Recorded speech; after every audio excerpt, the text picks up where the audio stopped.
Hi, kids. Welcome to another episode of Bedtime Stories with Uncle Joe. Tonight we're looking at a very special tale called City Mouse, Country Mouse by Maggie Rudy. This was recommended to me by a dear friend of mine, and I thank her for the suggestion. This will actually investigate some of the similarities between the city and the country, as well as the many differences. One summer day, Tansy Mouse was weeding her strawberry patch when she spotted a gray caterpillar. "Got you, Mr. Fuzzy," she said, and she pounced. "Aye," squeaked the voice. "My tail!" The two little mice gasped at each other, and then they burst out laughing. "Who are you?" said Tansy. "I'm William Gray," said the mouse, "and you scared the pants off me." "I'm sorry," said Tansy. They sat down to talk and eat strawberries. There was so much to talk about. William was a city mouse, and Tansy had never been beyond the next field. He told her about the shops and cafes, the crowded sidewalks, the sounds and smells that filled the air. "It's so exciting," he said. "I could never live anywhere else." In the soft hum of the summer day, Tansy tried to imagine the city. "The country is better," she said. "Come on, I'll show you." And she pulled Will to his feet and led him into her world. Birds sang and bees buzzed, and the air was soft and sweet.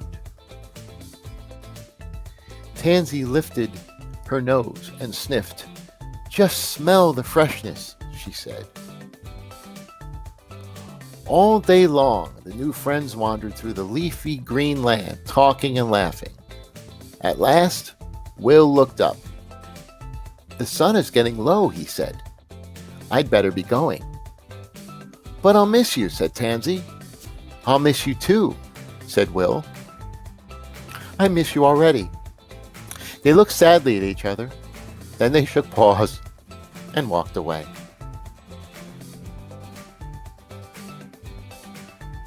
But Will hadn't gone far before he turned back. "Come with me," he said. "It'll be an adventure." Tansy looked around her. The country would still be here when she got back.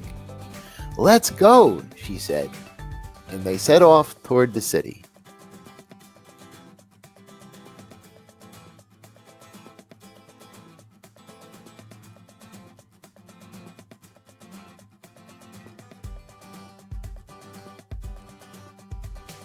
There was so much to see and do in the city. Every day they talked about their dreams and planned their adventures. They were the best of friends. But Tansy was homesick. She missed the song of the cricket and the sweet grassy scent of the meadow. "Let's go back," she said to Will. "It's so crowded here, and it's too noisy." "I could never leave the city," said Will. "It's exciting. The country is too quiet for me." But Tansy picked up her bag and left. Back home in the country, Tansy felt the soft air and heard the sweet sound she longed for. But nothing seemed quite as wonderful without Will. Alone in the city, Will missed his friend.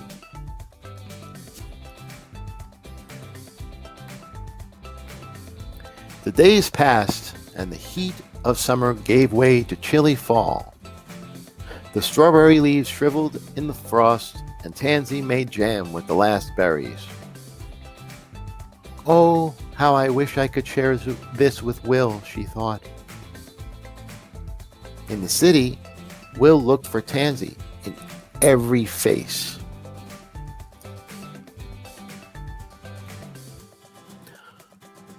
"I'll just go visit for a day," he thought. "The city will still be here when I get back." So, early the next morning, he began his long journey back to Tansy. But when he was halfway there, Whom did he see? It was Tansy, and she was on her way to visit him, too. I missed you, they said at the same time and burst out laughing. The two friends walked arm in arm through the little one-street town and went into a cafe for tea and cake.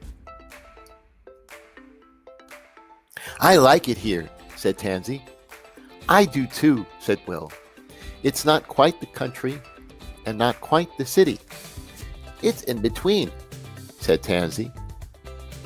Let's stay here, they both said at once. So Tansy and Will settled into the halfway town. It was just big enough for one grocery shop, one bookstore, and one cafe. It was close enough to the city that they could visit when Will got restless, and it was no further to the country when Tansy longed for the sights and smells of home. They lived right next door to each other, and between the houses they planted a strawberry patch. They met there every morning to talk about their dreams and plan their adventures. And Tansy and Will, the best of friends, lived mousily ever after.